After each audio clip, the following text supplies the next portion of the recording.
Hello, everyone. Welcome to Claret and Booze. It's Stevie Bell. He's in there already. Hello, Steve. Hello, Well, I'm going to use your Stevie. comment to scale this up, make it bigger. I've just seen De Zerbi is open to coming back to the Premier League. Ooh, you never know. You never know. I just, fucking hell. Conversation we just had before we came on here. Look, it could be that the transfer window is either going to be a complete debacle. I don't think there's going to be any middle ground with this transfer window, Ryan. It's either going to be a complete mess or it's going to be mind-blowing. I'm going to say the first bit, mate. Yeah, a complete mess. It's more likely to my, be that. That's my optimism right now, anyway. But anyway, Kingy, it's been a while since you've been on, mate. How you doing? Yes, mate. I've been really good.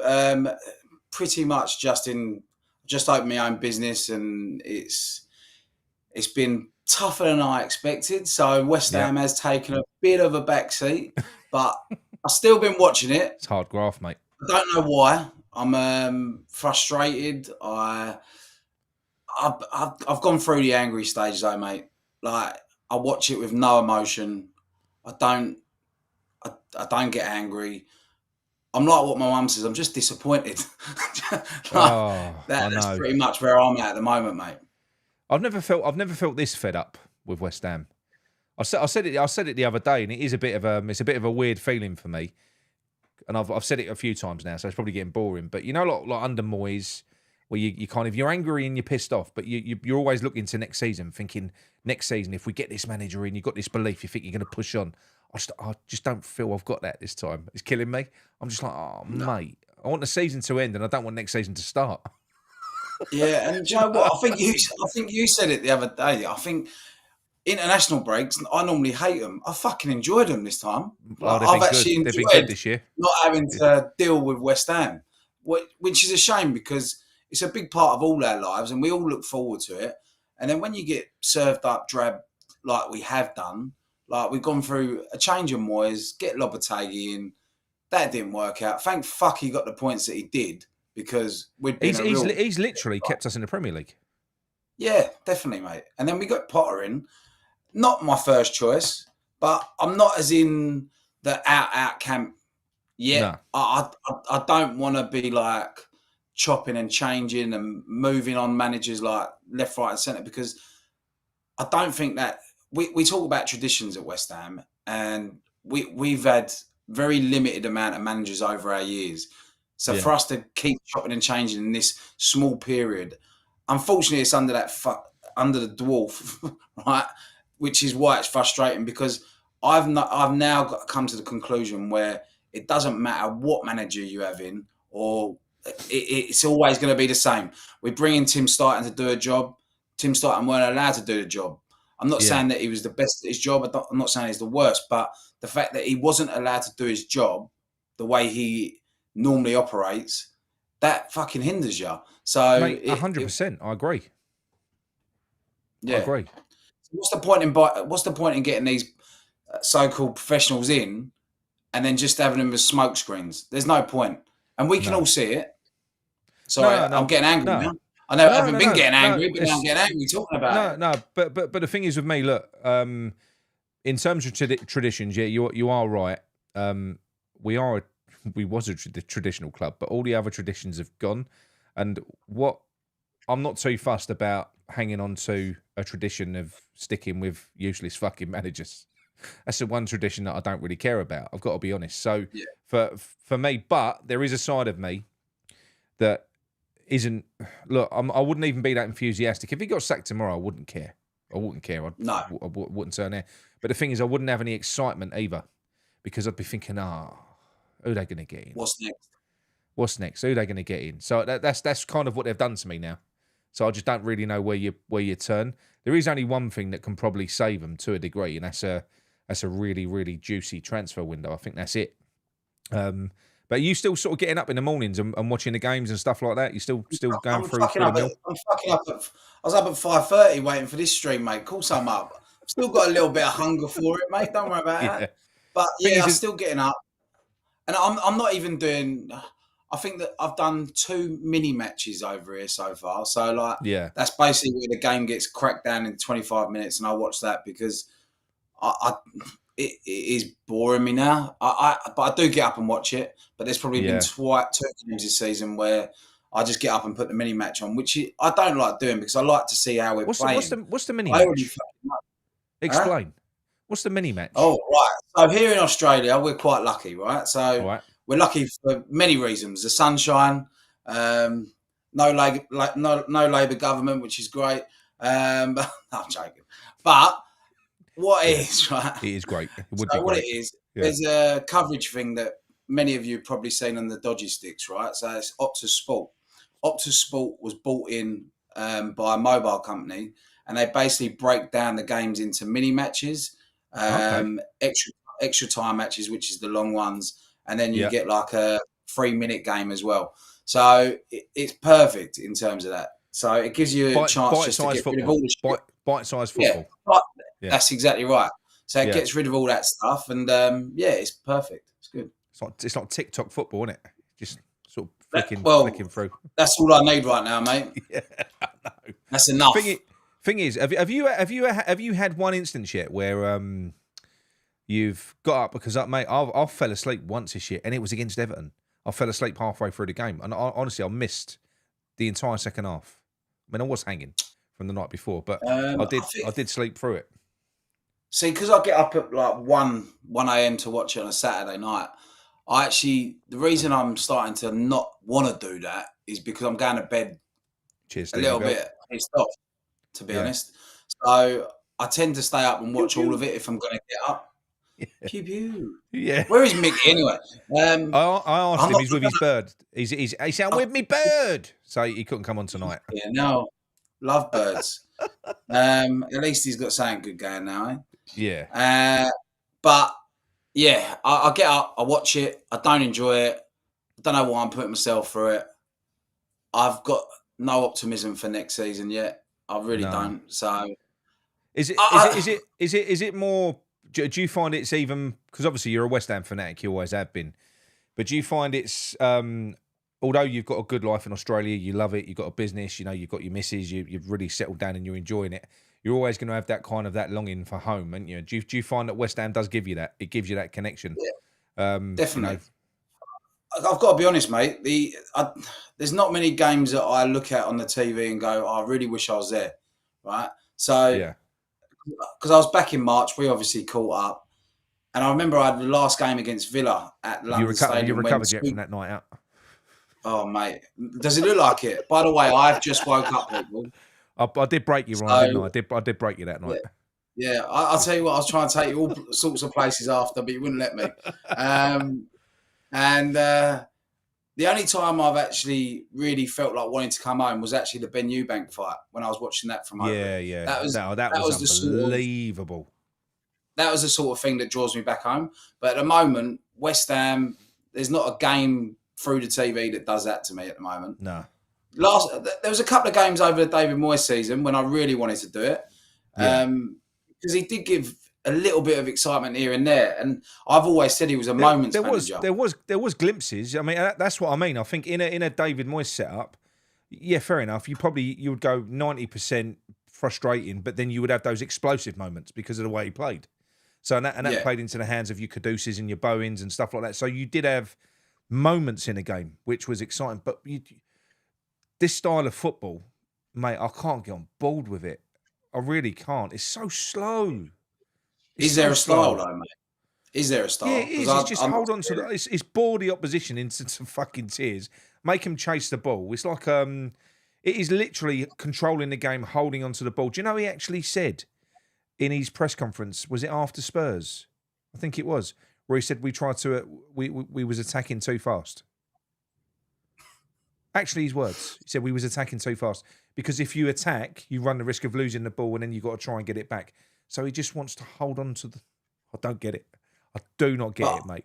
I really don't. I'll be honest with you. I do watch a lot of football, including the Championship. Yeah.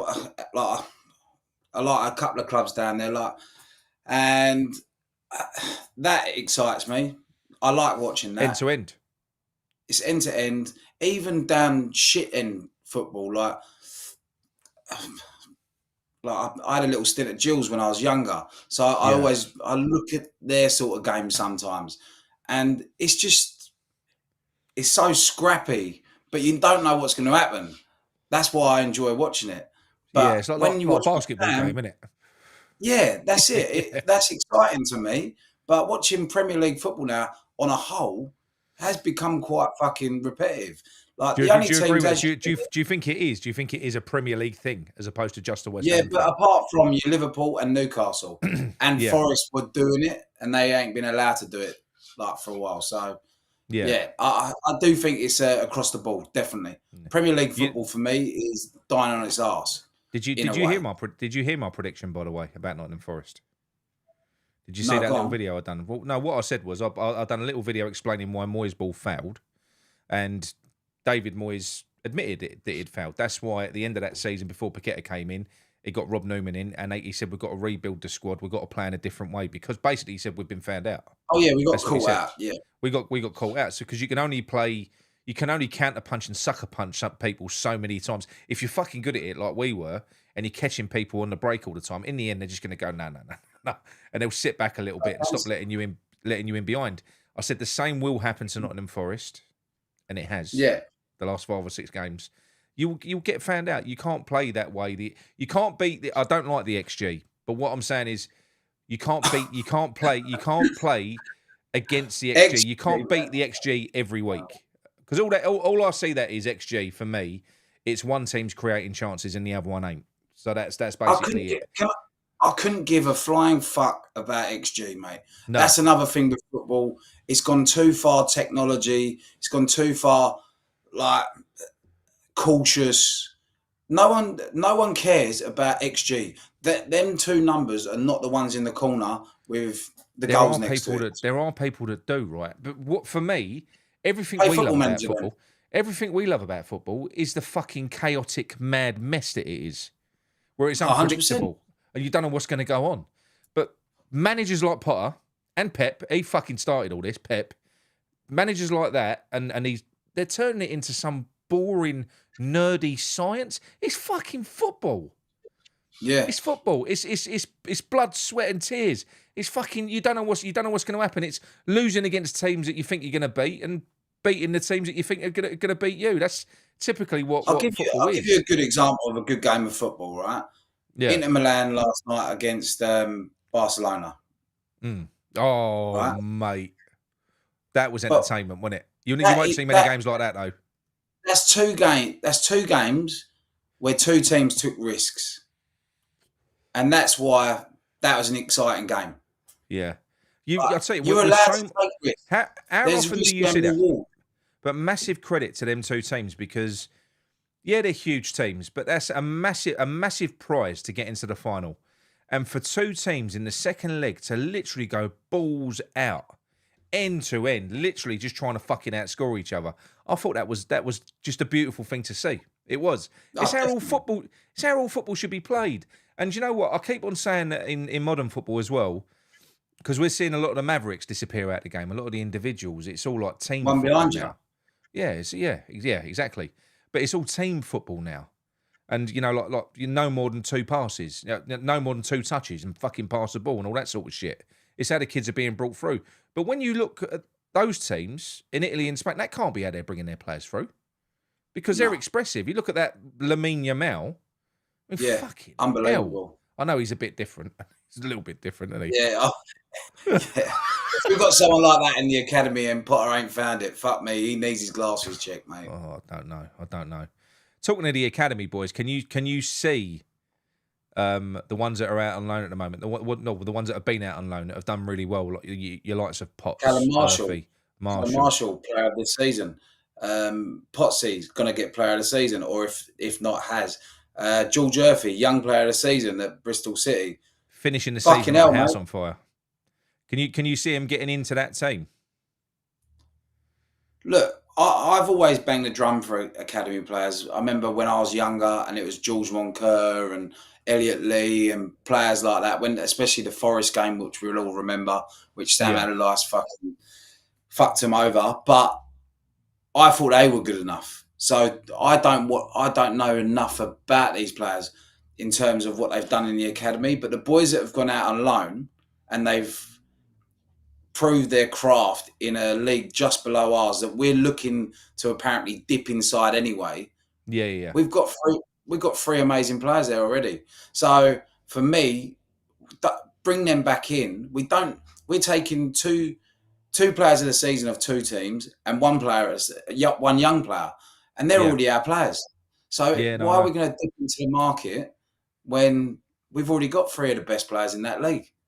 And the thing is, we keep on moaning about our sort of lack of connection with the club now. Maybe like Mark Noble was the last sort of connection to the club. But you start getting a few West Ham boys in there on that pitch, that will go some way to sort of restoring that and kind of galvanising the fans with the team again. I think it does need to happen. We do need to see it next year because we're not going to be able to go out and buy a load of fucking superstars. We're not. We're going to have to go scouring We're going to have to go scouring the market for bargains. That being the case, it's a perfect time to utilise your youth academy.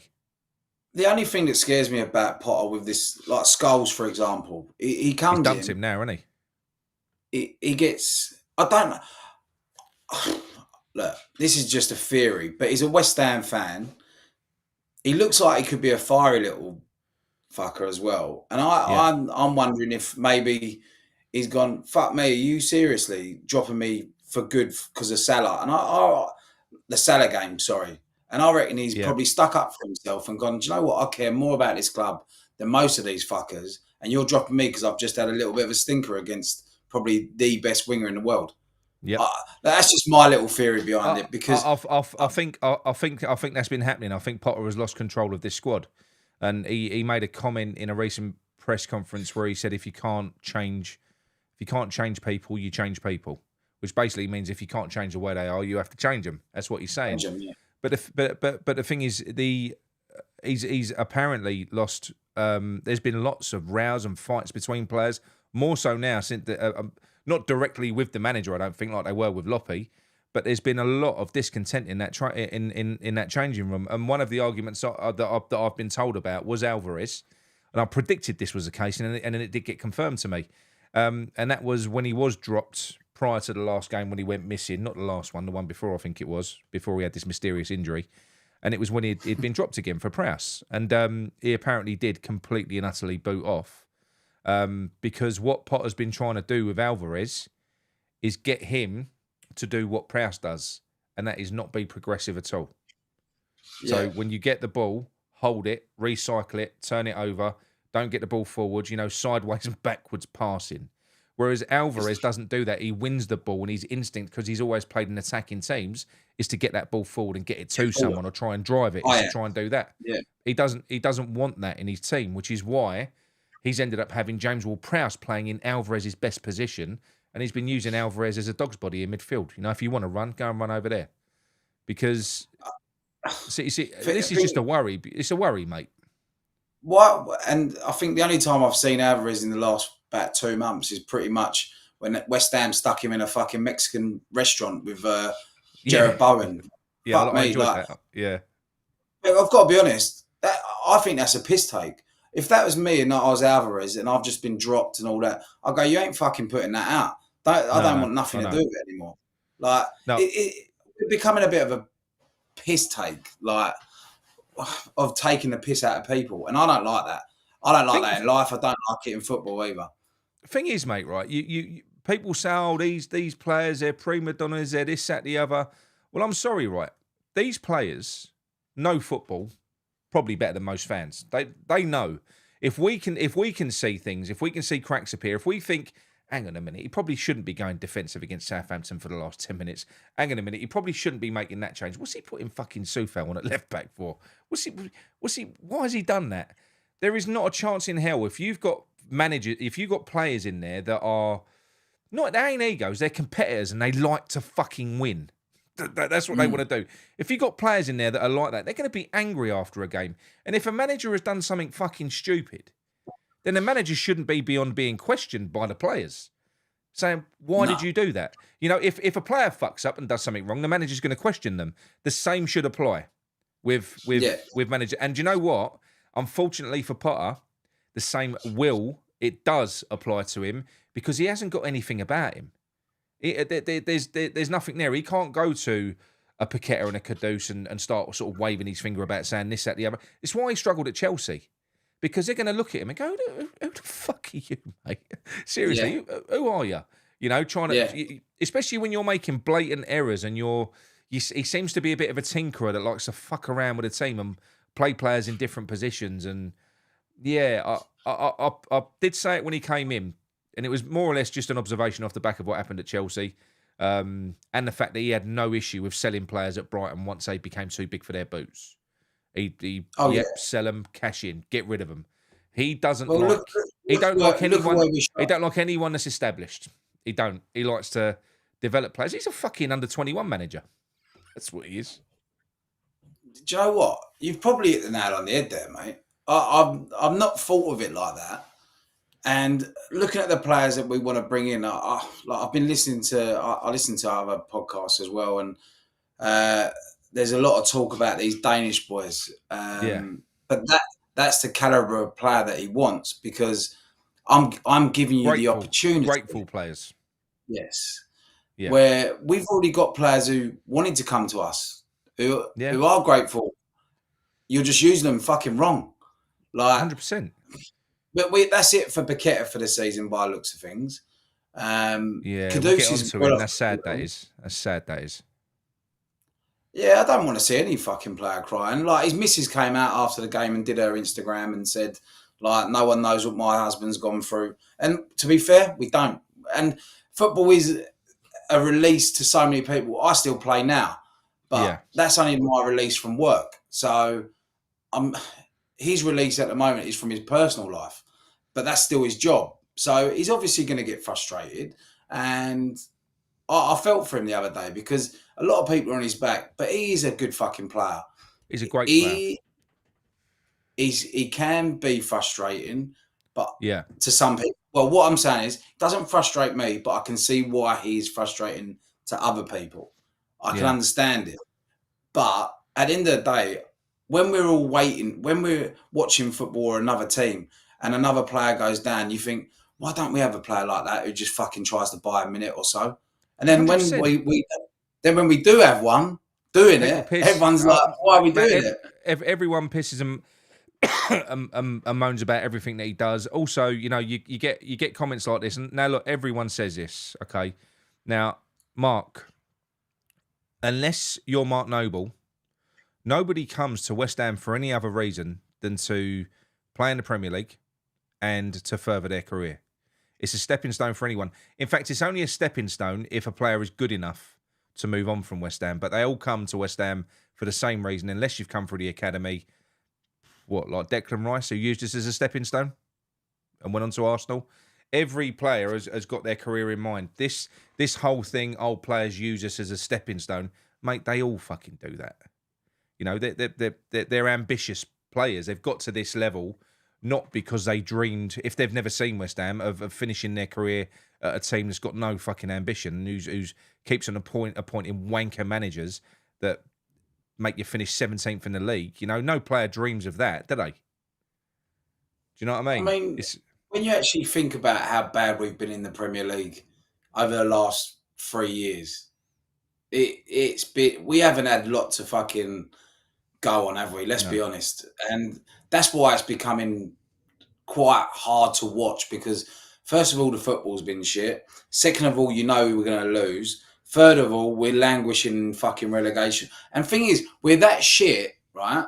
We haven't even got the excitement of a relegation fucking battle. I would have preferred a relegation battle this year. So would I, because there's fuck all to play for. Fucking hell, man. Is it too early for me to get a beer? No. This is why I've stopped doing this stuff, right? Because when I do talk about it gets me. It makes your blood boil. And I'm going to answer this one as well. Come on, lads. It's bad seeing him cry, but it was definitely a funny thing to do. I don't agree with that at all, mate. I don't. For a start, he's South American. It's a different culture. He's a very emotional, fiery character. He's a fucking animal as well. He batters people all over the park. He ain't no fanny. He's just a very emotional character. But another thing what people get wrong with these players, right? Especially players from fucking Brazil and countries like that. We think we've had it hard growing up, working classes. starting at the bottom of the ladder, you've got to work your way up, and this, that, the other. These people came from proper fuck all. Nothing. You don't make it at football where he comes from, in the fucking favelas, nothing's happening. Nothing's happening. Yeah. You've got nothing. Football is everything. It's literally everything to them. And they've literally come through the hardest of fucking times. Even the likes of Kudus, if you see his backstory and players like that, the majority of these players, they're working class lads. And yeah, they're making big fucking money now, but it's all they know how to do. I watched a YouTube clip on Lamine Yamal. Since the age of about fucking 7, his routine has been getting up at about fucking 5:30 in the morning. He's got a routine that he goes into. He does like a little morning exercise routine. Then he has a healthy breakfast. Then I think he's from his family. He does some sort of meditation thing. Then he goes to training. He does conditioning. Then he does this. He does that. His entire fucking day is packed out. That's the dedication that these people put in from an early age. And when you bear in mind, what's the percentage of people that make it? Not high. I don't know, mate. It's not high. And they put that effort in from a young age for that dream to make it. And only a small percentage do. And it don't make them all wankers just because they're earning 150 grand a week and stuff like that. Because I don't believe that they are all wankers. I don't. I think if you put it into a life perspective, if there's something that you love doing, right, and it's that close to being taken away from you, yeah, and then you're not allowed to do it anymore, and then all of a sudden the emotion comes out. It doesn't matter where you are, you're going to get a fucking bit teary. Do you know what I mean? So I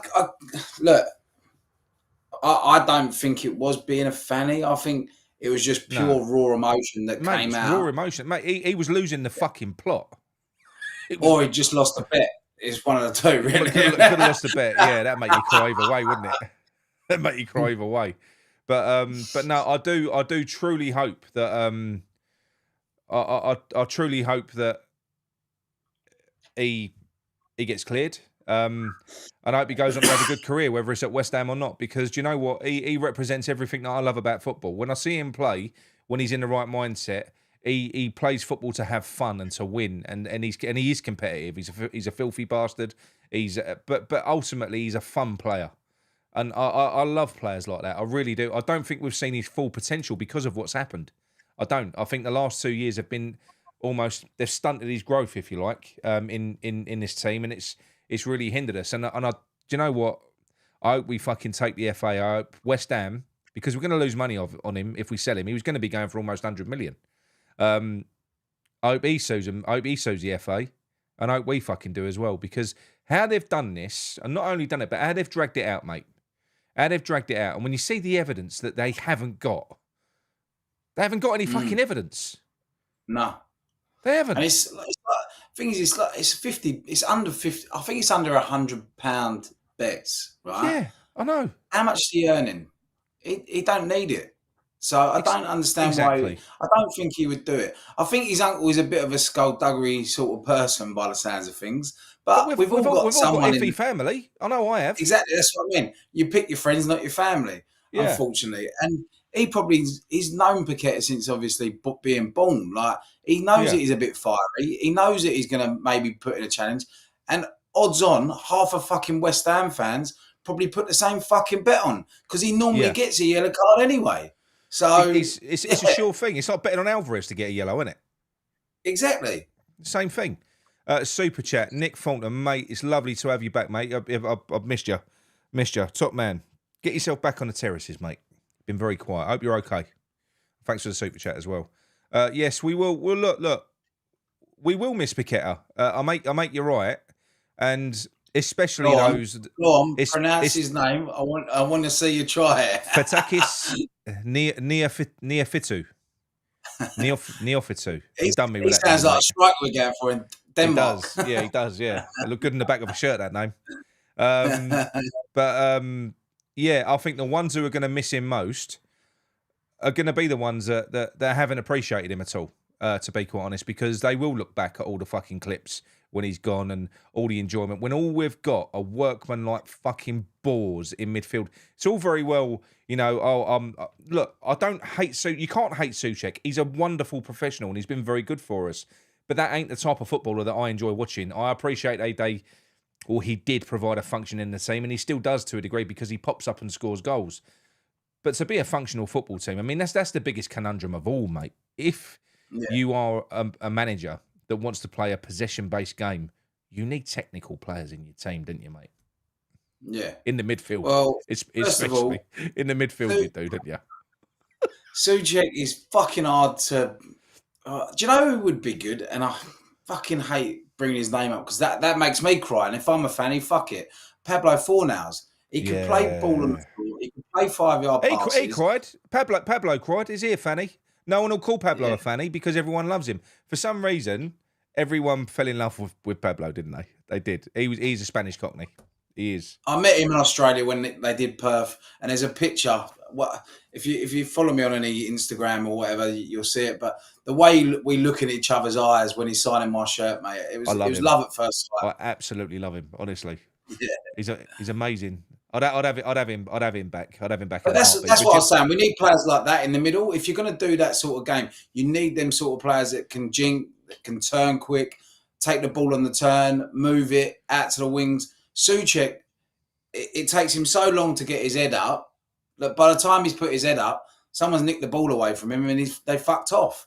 So he unfortunately for us, yes, he does come up with the goals, but there's a big gap in that middle of the pitch when he is playing like a possession-based game.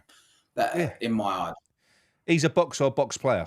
There's nothing that happens. And then you've got Ward Prowse, who's just like a quarterback. Fucking what a waste. We might as well bypass our midfield anyway. Is there honestly anyone that could tell me that one of our youth players, Potts, would have been worse than James Ward-Prowse in that midfield spot? Is there anyone? Paqueta had no family in the stadium when we played them, Dutch AZ mugs, yet he was one of the first in amongst it, ready to defend. Exactly. Thank you very much, John Morgan. And that's the thing. These a lot of fans, and I do think it's almost it's big playeritis. So I've said this before. I've made the same comparison. When England was struggling and the team was shit, everyone blamed Wayne Rooney. Everyone blamed Wayne Rooney. You blame the big player. You blame the star. Why aren't they winning you a game single-handedly? You ignore the fucking 10 donkeys behind him. They all look to players like that. Well, do you know what? It's bollocks, really. It's absolute bollocks. You know, why would you criticise... I mean, fuck me. Half the time, if Paqueta has a bad game, he's done 10 times more in a game than James Ward-Prowse or Souček.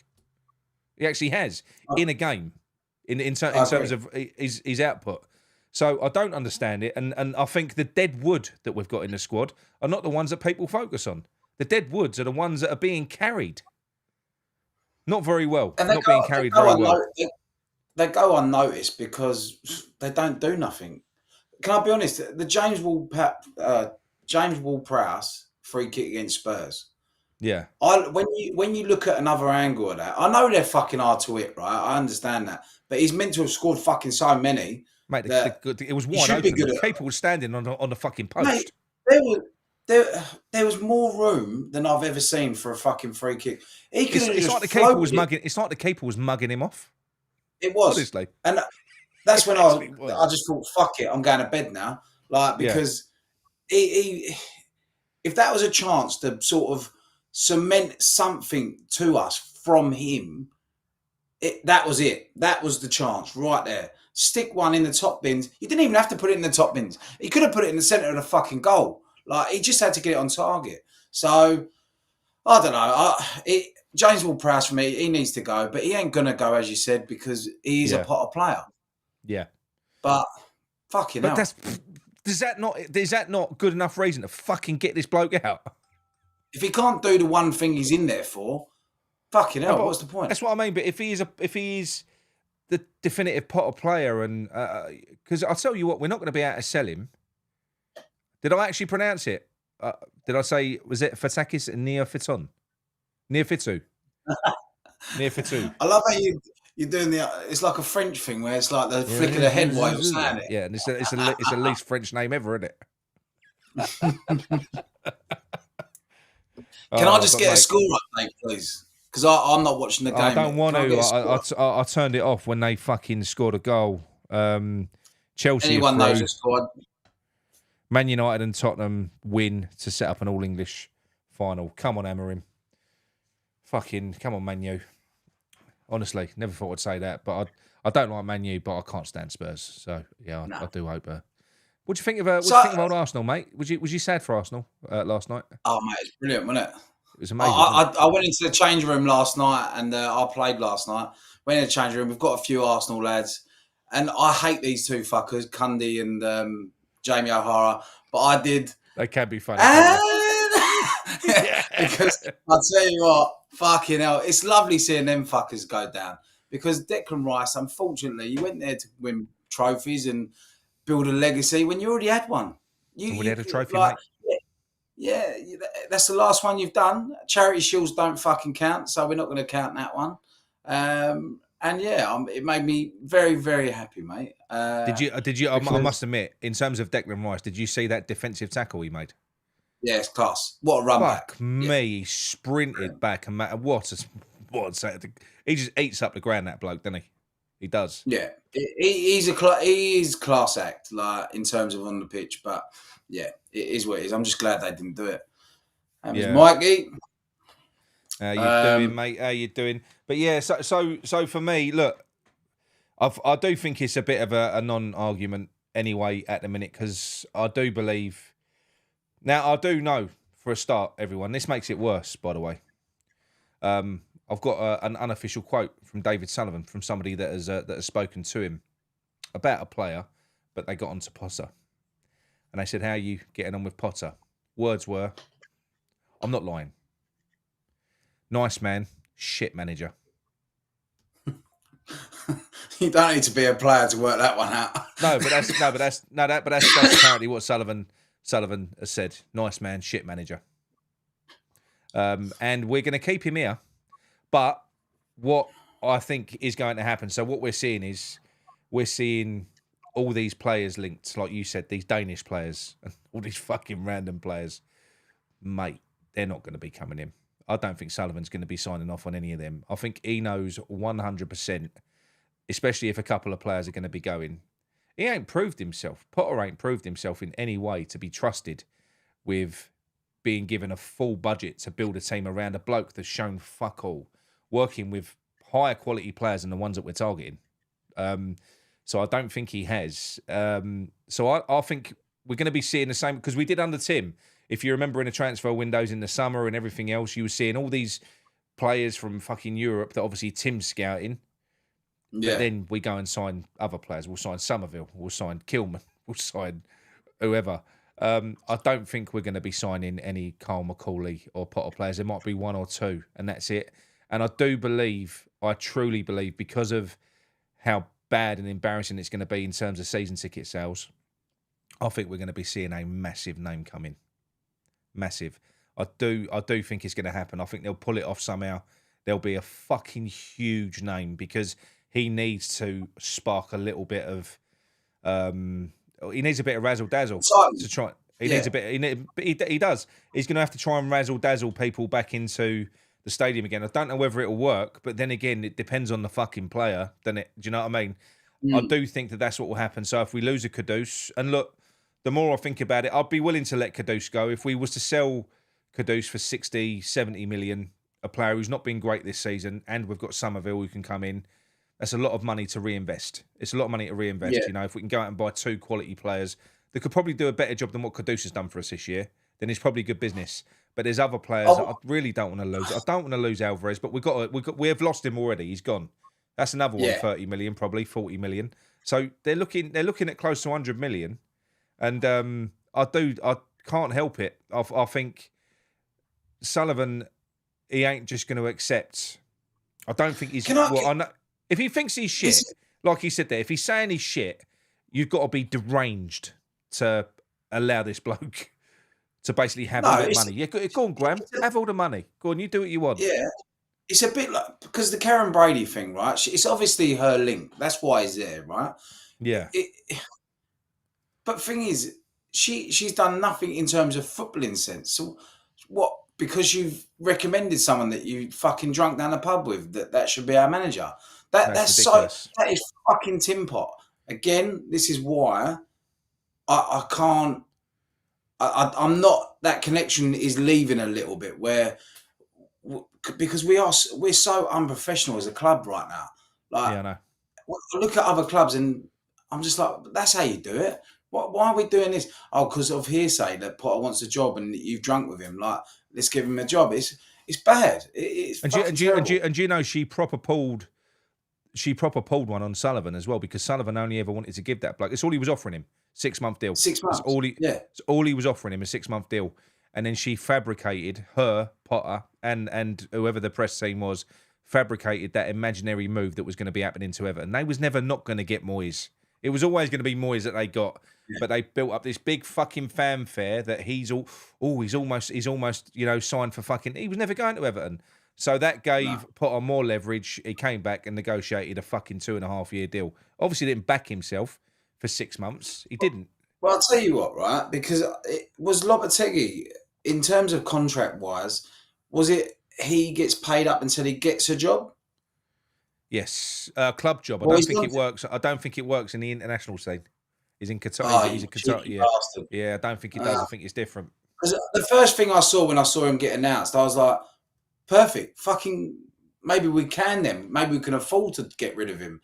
But yeah, I know that goes against what I was saying earlier, where it's like, well, I don't want to get rid of him just yet. But I don't think I want to trust him with a transfer budget, really. I don't.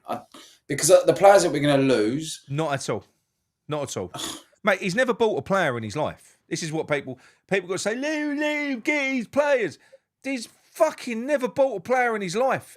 He's a coach. When he was at Brighton... Someone clip that up, please. But they do. But he's a coach. He gets given players. He did at Brighton. They hand him players.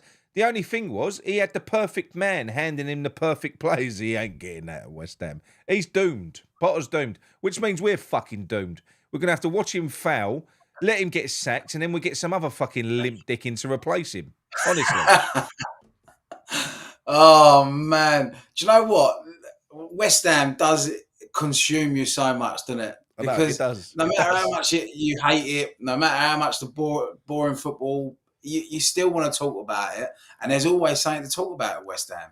That's why it's so good to be able to do these sort of things and chat to like-minded people, because all of a sudden you just get on a roll and you're like, fuck me, actually, I do care.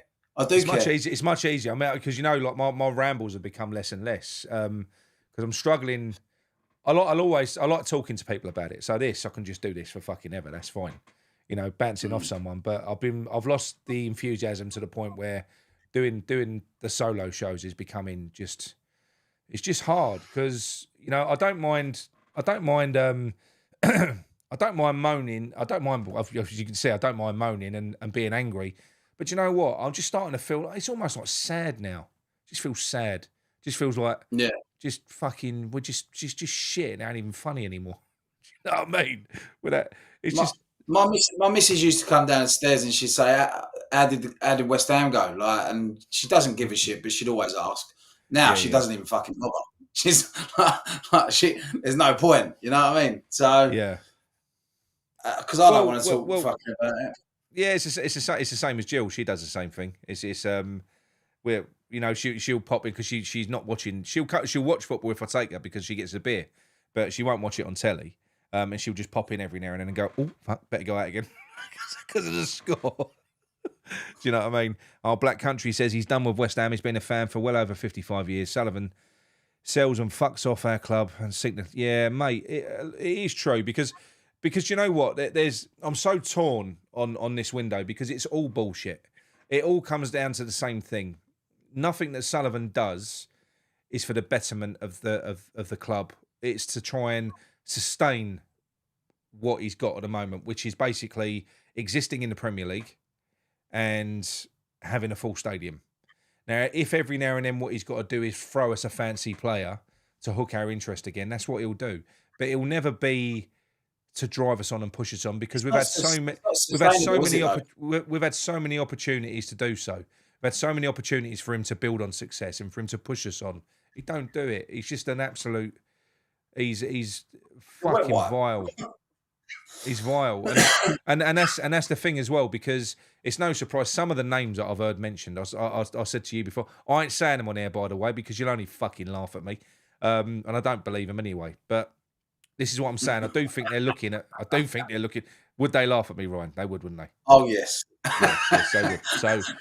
So, a bit like what I'm doing now, to be fair. Yeah, basically, yeah. So, I do think that they are actively looking to get someone like that in. I think that is a strategy now because they're obviously hearing about stuff like protests. It isn't just us, our channel. There's a lot of people out there.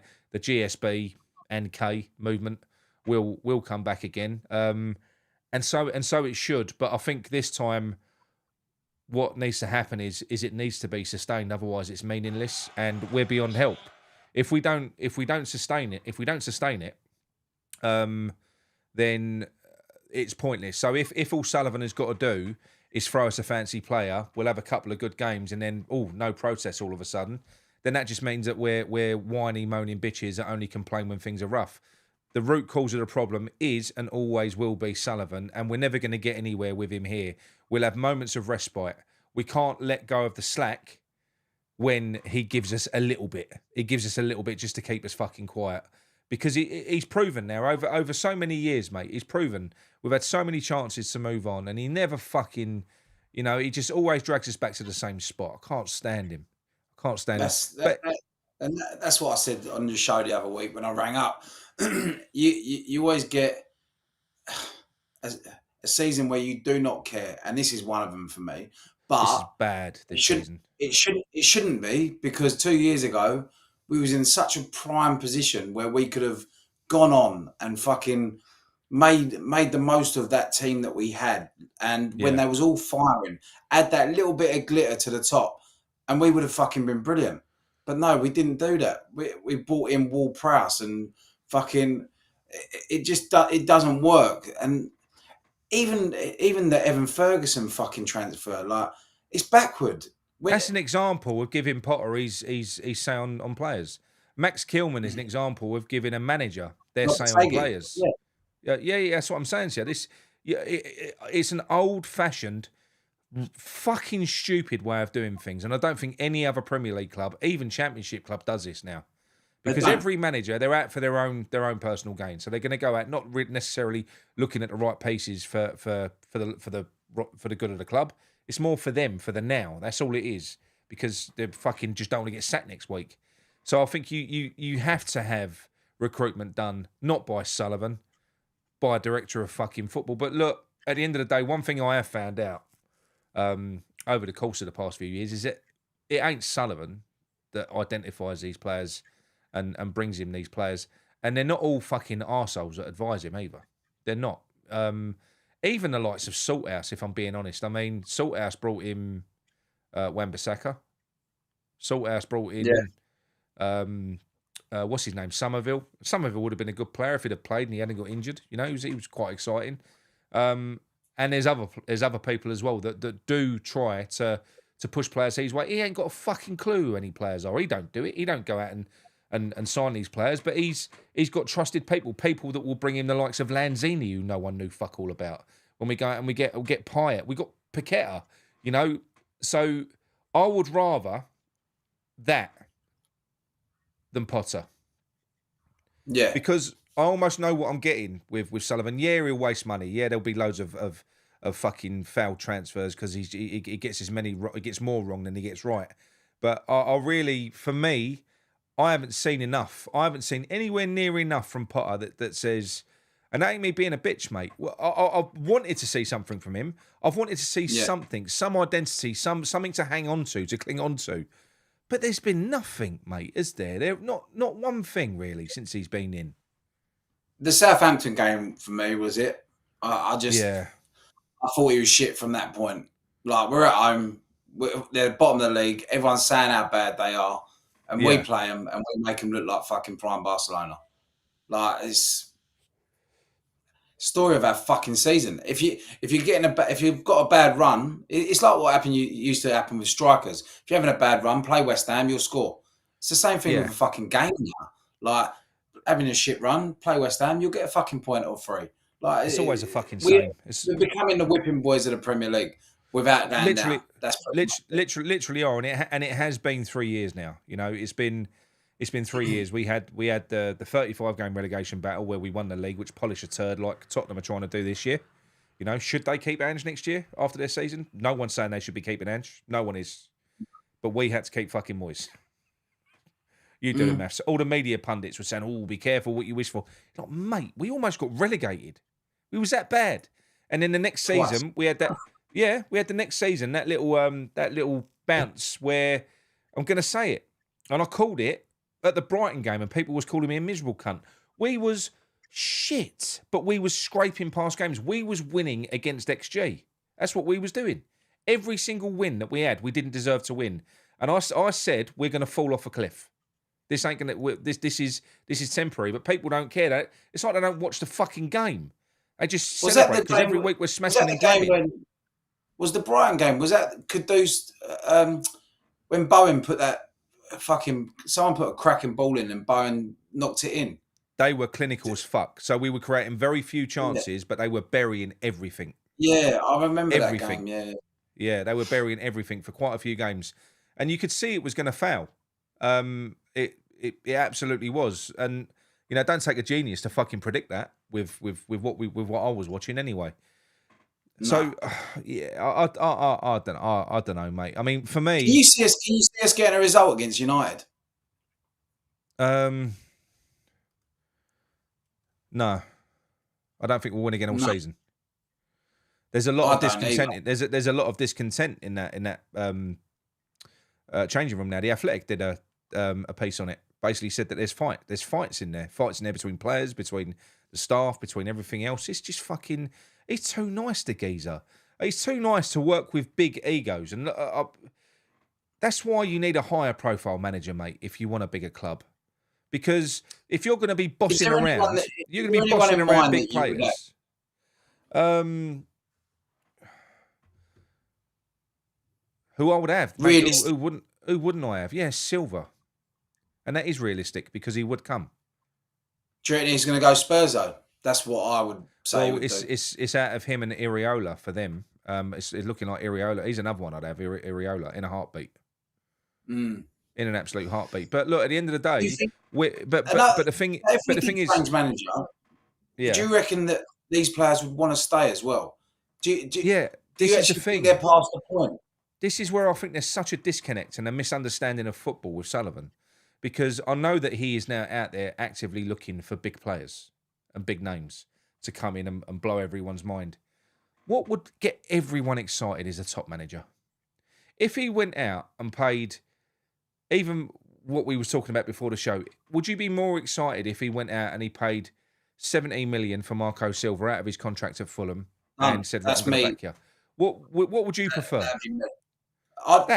A manager is the person that holds everything together. Yeah. And that would get everyone excited again. That would get everyone excited again. Why you would go cheap on a manager is beyond me. It's like buying a Ferrari with a Toyota fucking engine. What's the point? Like, it's not. It might look good from the outside, but inside it's falling apart. And yeah, no, I know.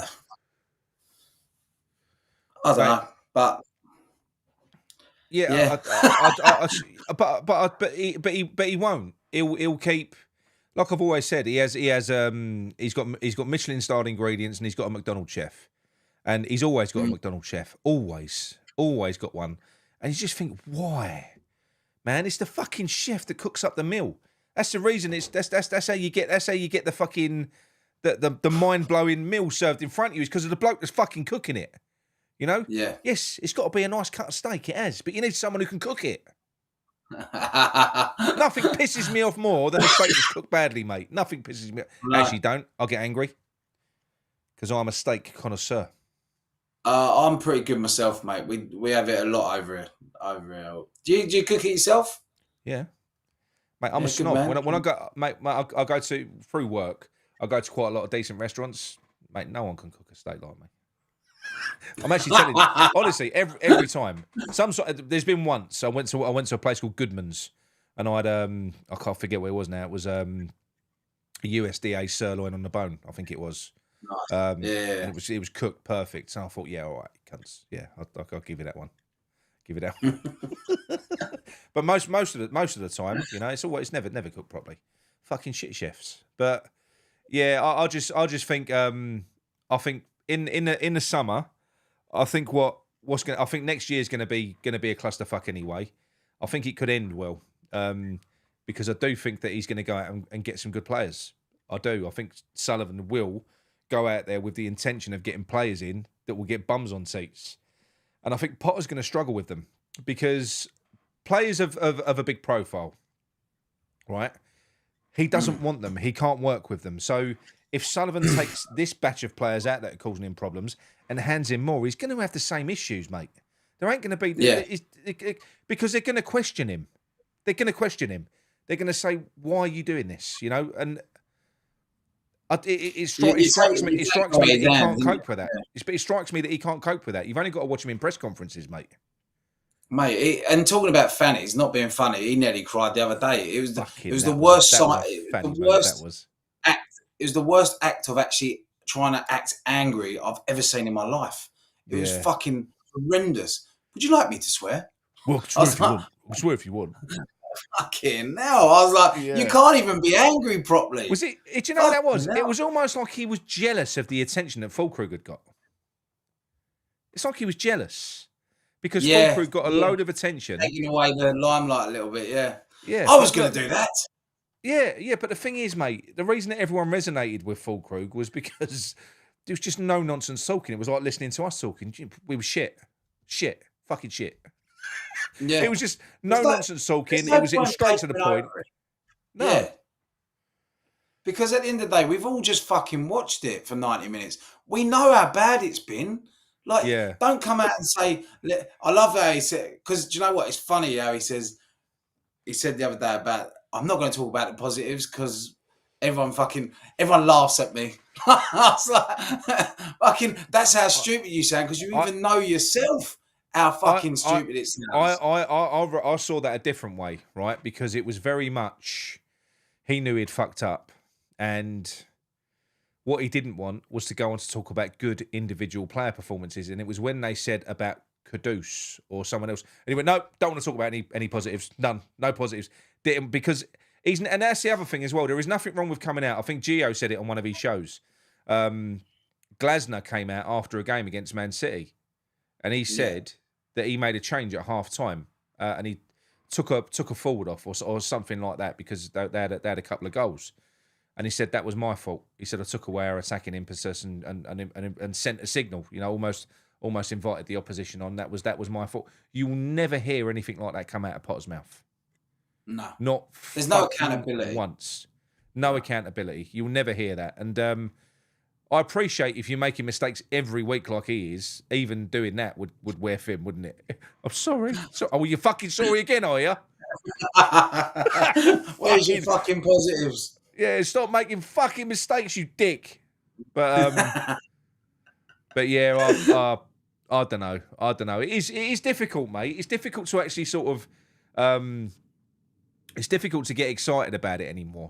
For me, it is. I'm at a bit of a low ebb with it all. I'm sure I'll get it back. Are you looking forward to the season being over? And that's genuine, like, mate. I've wanted the season over since. Well, for months now. I've wanted it over for months. From the time that Potter came in, I've just been like, mate, just let it's funny because as soon as he came in, though, wasn't it?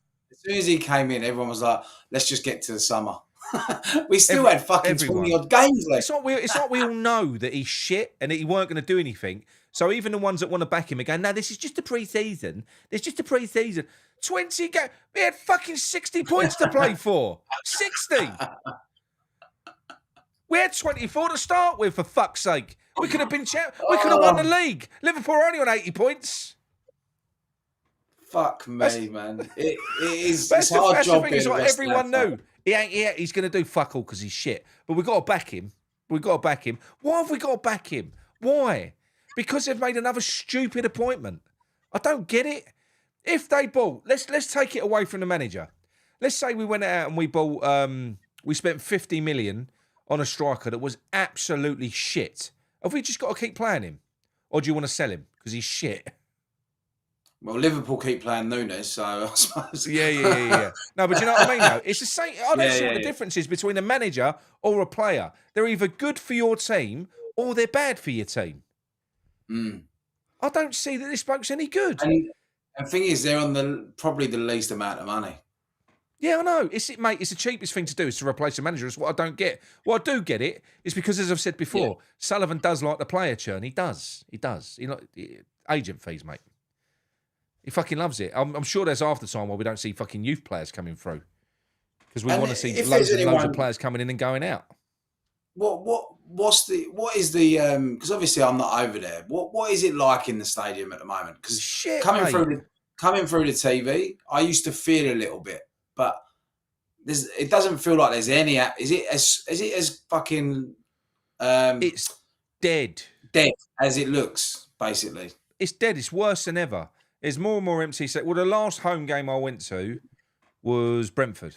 I went to Brentford, and we was there 30 minutes. And when I say we were surrounded by tourists, quite obviously surrounded by tourists. You know, they was like fucking Asian, like Koreans or whatever they were.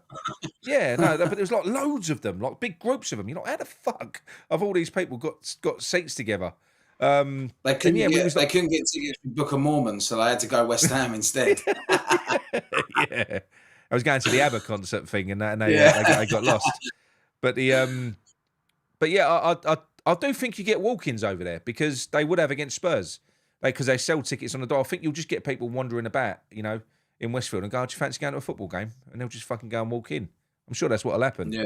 But yeah, so we was in there, and my son, that was the first time that he said to me, I don't want to come here anymore. And he's been going to West. He's 16 now, and he's been going to West Ham since he was 2. You know, he was season ticket holders over there. So it's the first, and he loves his football, and he loves going away. Absolutely loves going away. But he said, I don't want to come over here anymore, mate. It was because I don't get as aerated as what you would imagine. I do at times in periods in the game. I did more so when I used to be over at Upton Park, but I'm more. But you was allowed to be. Yeah, I was more restrained. But even so, even now, something will fucking get me and I'll explode. But mate, then you go, oh fuck, and you look around. There's people looking at you, and there'd be no point singing. There'd be no point singing because no one sings with you. So you just be standing there singing on your own like a fucking idiot. It's definitely quiet in there. Where we were sitting, I'm not joking, that we could literally hear the players were talking to each other when there was a couple of them that was having a bit of a barney. You could literally hear them, and we weren't that close. It's sad. It's definitely quiet over there. Yeah, and that's 60,000 people. You know, what's it? And the thing is, we've been in there for 10 years now, mate. That's the thing. So all them promises, and it's only looking worse. Like I was back in March. Oh, it is getting worse. And I went to a few games at home, and I went to a few games away. And I preferred going to the away games because I had atmosphere. It was proper stadiums that I was going to. I went to the Everton game when Souček put that screamer in. And it was the atmosphere that the fans generated. If you ain't going to get that in a 62,000 seat stadium. And it's quite evident because it's coming across even on the TV. So even if you're there, it must be even fucking worse. You could if it was intimate, but the trouble is, right, you got like the lower stand there. And then you've got this massive fucking gap, and then you've got the upper stand. And then again, there's a huge void down the middle. There's a disconnect built into the fucking, so no one's connected. You've got their massive canopies. They've even put the wall up, like for the away fans. It's made it worse. That was bollocks. Made me laugh. That did. You know that Mark Collor from he's going for it, isn't he? The West Ham way. He's going for it. Like, fair play to him. But the response that he got back from, we're going to put some perspex fucking. No, to me that was the politest fuck off and don't contact me again. Contact a supporters group. That's literally what that was. Yeah. That's it. We're getting treated so fucking badly. We are well, I'm not over there, but like as a West Ham fan, togetherness sort of thing, we are getting treated like customers. And do you know what? The funny thing is, they say customers. If someone wasn't happy with a haircut that I did for them, they'd fucking come back and I'd have to give them their money back, or I'd have to fix it. Whereas West Ham is a product for us to buy, and if we're your customers, if we've got something to say, then we've got every fucking right to ask for it. Yeah, but I don't see the difference. It was like when we moved in there, right? So we moved in there based on all the fucking 3D renders, the big 360 panoramic view where they tell you where your seat is and how close you are to it. Mate, it was nothing like what it is. If that was a holiday that you'd booked and you'd looked at the hotel and you'd booked it and then you went there and there was that, you'd fucking complain. You'd want your money back. Yeah, if it was anything exactly. else. So I don't see the difference. No. Shame for Earthy tonight. Oh, was that did they not get through? Was that the playoffs? At the playoffs tonight? Well, that's all right. That's all right. Shame. Earthy's coming home anyway. He's coming home. Was that City versus Sunderland? No, he's playing for Bristol, wasn't he? No, I know, but were they playing against Sunderland in the playoffs? I don't know. I'm not sure. That's all right. Yeah, I'm not sure. But but with Earthy, I mean, the only thing is with Earthy, I think if Earthy had have gone up with Bristol, then I might have been tempted to sort of back the idea of loaning him back to him in the Premier League. Leaving him there? Yeah. Leaving him there, giving him another year in the Premier League. I think that would have been fucking really good for him. But no, I think we've got to bring these boys back. We need them. I don't see the point in what's the worst deal? Right, this one here, right? What was the worst deal? Evan Ferguson or Calvin Phillips? Now I'm gonna say it now. Evan Ferguson. Because when he came in January, Fulkrug had just got fucking injured. Antonio just got in that car crash. And he still couldn't get into it. We had about 50, 60 fucking points to play for. And he's gone out, burned half that transfer window, because he was here for 2/3 of it. I think he got here on the 5th or 6th of January. Evan Ferguson, getting that fucker in, we absolutely needed a striker. We was linked with Brobby. We was linked with all these other players. And believe me, these players were trying to be brought in. People were trying to bring them in.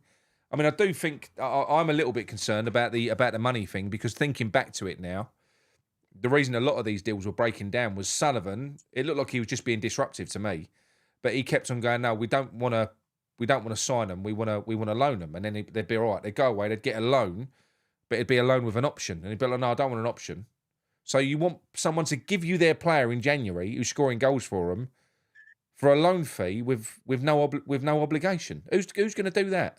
So we signed Brighton with Ferguson. They got it in the end. Do you know what though? With Ferguson, he's a big lump. He had a good purple patch. I don't know why Potter thought he was going to get the best out of him. And do you know what? He looks like he's just fucked it off. He doesn't look interested. Even when he's standing on the sideline, waiting to come on, he doesn't look bothered. He doesn't look bothered at all. What's the fucking point? He knows he ain't staying. And that pissed me off the other day. Do you know, against Spurs? Why did they bring on him instead of Guilherme? Guilherme was on the bench. He's our player. Guilherme's our player. What do we bring him on for? What do we bring fucking Ferguson on for? See, that pissed me off. Yeah, because I actually like Guilherme. I actually think he's a little bit of a bright spot that could actually come good. And do you think he stays if Paqueta and Emerson go? Because they're quite close by all accounts, by the looks of it. Yeah, because only from watching him on TV, but he looks like the sort of kid that would probably be lost if he didn't have people around him. Yeah, and that's the only shame about that. But yeah, I mean, look, there's no guarantees that Paqueta's going to go. By the way, I think we all know that. We know that Kudus is going. That's nailed on. He's going to be going. Yeah. Fucking Arsenal and Liverpool now. Who'd you rather he went to? Probably Liverpool, innit? Yeah. Liverpool. Yeah, Liverpool rather than Arsenal. Do you know what'd be funny though? If all three of them did jet pictures at the end showing them going out of fucking West Ham. Actually would be, wouldn't it? With Tim Starton who brokered the deal. That'd be the biggest shithousery you've ever seen in your life. Yeah, that would actually be quite funny. Because I'm sure he's probably still involved in them deals. Because once these agents do, because they are directors of football, they do get involved financially in these deals. They all do, of course they do. You know, they'll get their piece of the pie, don't they? That's why fucking Sullivan wants. He don't want to hand over the reins. It's his little piggy bank, isn't it? Little, but I was going to say it's his little cash cow. So yeah, it is. But it's annoying because he's playing with a lot of people's emotions. It's a massive fan base. We have a huge fan base all over the world, and everywhere you go, you bump into a West Ham fan, and we're unfortunately run by someone who don't really care about us as a fan base. And I tell you what, whoever gets our club eventually, they're very fucking lucky because we are a very loyal lot in terms of if you do well by us, we'll do well by you. 100%. And it doesn't. We don't want the world. We just want our fucking football club back. Like we in terms that. of we hate that. We hate this board for a reason, for a good reason.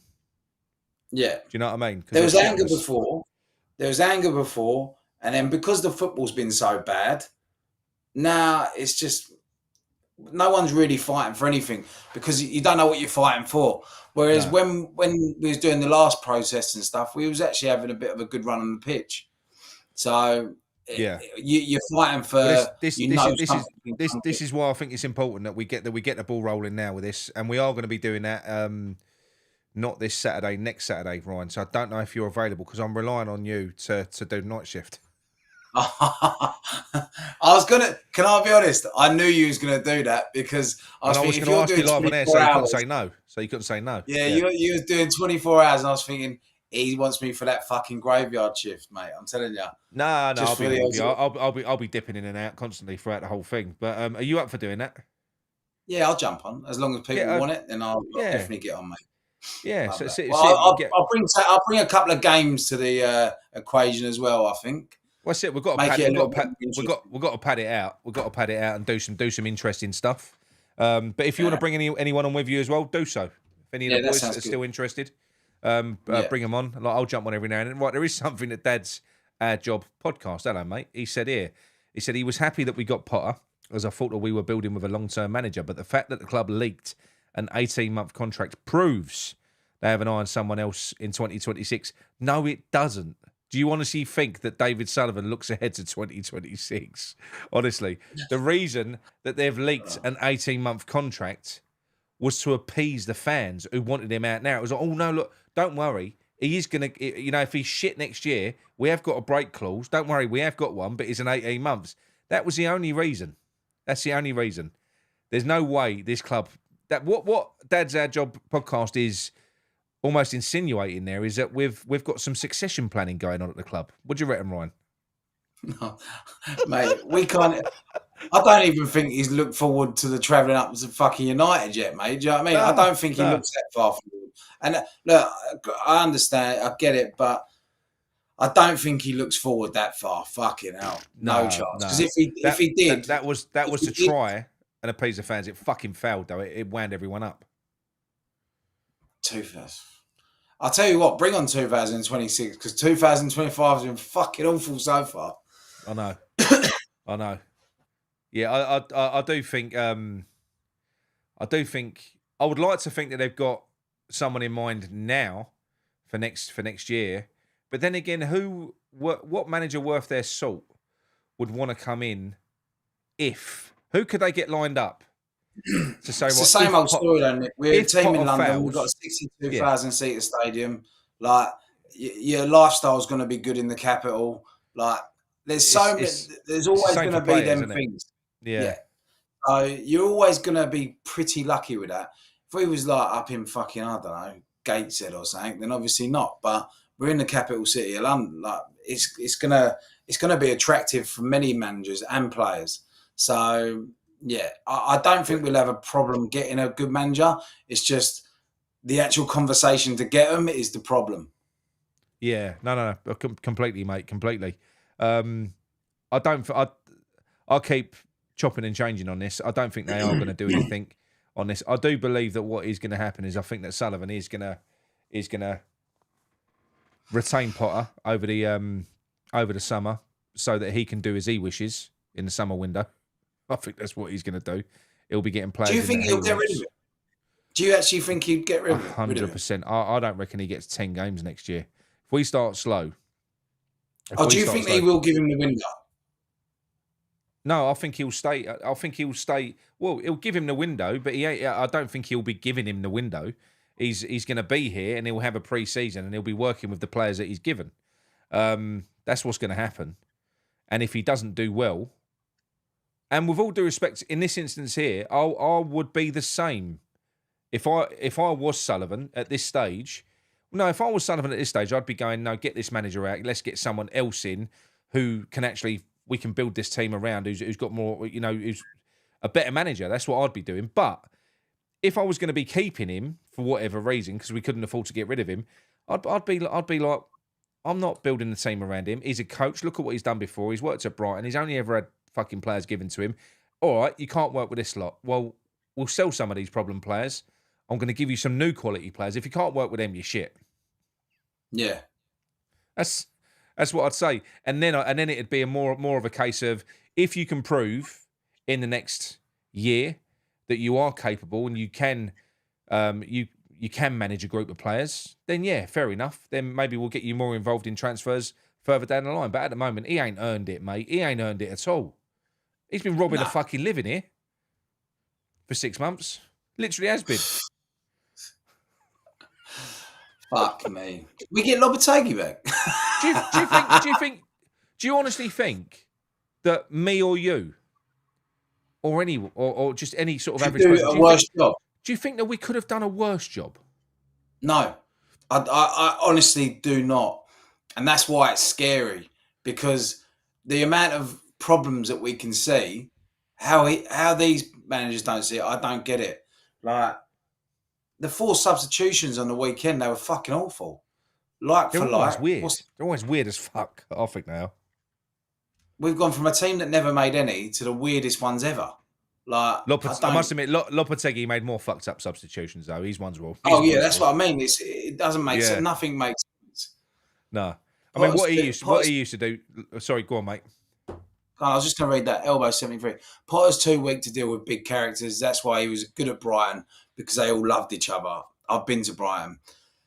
Probably it's a very low profile club. Probably in terms of footballing nature, they're a lot better than us now, but they are all together. Like, you've got no big time Charlies who are going to ruffle feathers. I know what Elbow's trying to say though. Oh, I see. Yeah, I know. Yeah, I get it. As a hairdresser, I'm surprised I didn't get it myself. But no, look, there is more togetherness there, but I do think a lot of it does stem from the top, mate. John Virgil used to say this all the time. I think if it's toxic at the top, it will filter down throughout the whole club. Yeah, it will infect everything, every sinew of the club. It will. If you've got a good, solid base, solid foundation, solid board, a good director of football, all of the foundations are there, then you've got a breeding ground for success and for fucking, a happy environment. But look at what Sullivan does. I mean, if you look at the way he's created problems. So when he still had Moyes, he went out and brought Tim Steiten in, knowing that was going to cause friction. Didn't give Tim Steiten power over Moyes. He pitted them against each other. That's what he did. Of course, there's going to be problems there. He did the same with Lopetegui when Tim was here. Tim had no power over Lopetegui. Did the same thing, created fucking problems and arguments and pitting people off against each other all the time. He's a fucking moron, mate. He's actually a moron. Like, I watched a video Gonzo did the other day on Hammers Chat, and the Bournemouth training ground. I know he's on this, and I completely get it, because we was at a stage where we could have gone on and done something with that Conference League win, and we didn't. Yeah. And now the likes of Bournemouth have a good couple of seasons in the Premier League, mediocre seasons. They've not been brilliant, but no. Mediocre season, and they've gone out and built on that success. Even the smaller clubs are building on the smaller successes. We had a big success with the cup win, right? And we didn't build on that. So it's frustrating when you see these mid-lower league teams all of a sudden start overtaking us just because they finish 8th in the Premier League. Like, we win something and we don't fucking do anything with it. It's frustrating. Gonzo is fucking bang on right with it. I agree with him. It's annoying. What you can't do in the Premier League is even consider standing still and admiring what you've done. Rest on your laurels, you can't do it because everyone around you is improving all the time. You've got to constantly be looking to improve. And it's, if you go back to, I think it was, I can't think who it was that said it now, but he said the sliding doors moment. He said it on the terraces. Sliding doors moment was, Aston Villa when they had Gerrard, and they was worse than us at that point. They sacked him. They got a good top manager in. Look at them now. I wanted Emery back then. Like I wanted him. I thought he was good at Arsenal, and they didn't treat him properly. So yeah, that was always actually one of my first picks, to be fair. And fair play to Aston Villa. They went on. They risked it. They didn't risk it because they got in a fucking good manager. But they rolled the dice at the right time. We never do that. We never will do that under this ownership. It never will happen. No, and that's why it's like, well, if the people who own the club don't care, why do I fucking care? That's where it's got. That's where it's got to my point, because there's no point little old Ryan fucking wanting something different for West Ham when the people who actually own it and have actually got control and power to do something with it, if they're not doing it, why the fuck should I bother? Why should I care? Yeah, absolutely, mate. Absolutely. But look, we are going to wrap it up there, mate, because it's been an hour and 15. I know you've got to fucking get to work, haven't you? Yeah, and the sun's coming. Actually, it's pissing down rain, so it's not that nice here. Actually, lovely over here, mate. You should come back. Only for 2 weeks of the year, though, mate. Yeah, but mate, thank you for joining me tonight. It's been a pleasure having a chat with you, and thanks everyone in the chat as well for joining us. It's been it's been a good show, mate. It's been I'm still none the wiser as to what's, none of us know, do we? We just don't know what's going to happen. We just don't know. No, it was nice to come on. Thanks for getting me back on. I haven't been doing anything this season, so obviously my channel took a little bit of a dip this year. But you're getting back on it maybe next year, if there's something to cheer about and actually talk about, because it's too much. But I'm always in the chat. I always love talking to all the others in there. So Fortune's hiding down under TV. That's me. So if you see me giving you stick, then you know the face now. So. And go and subscribe, because he will be back. So get his numbers up, and I'm going to be getting him on here more often now as well. So we'll be doing a few more 2-man shows, 3-man shows. You got Ryan from West Ham Fan TV. He's going to be coming on doing a little bit more as well. So that'd be good, mate. And Pew Pew. He's always there. He's always there. When he's not, he's there. Yeah. All right. Thanks, mate. Appreciate it. All right, mate. So cheers, everyone, and I will speak to you all soon. Come on, you irons. Yeah.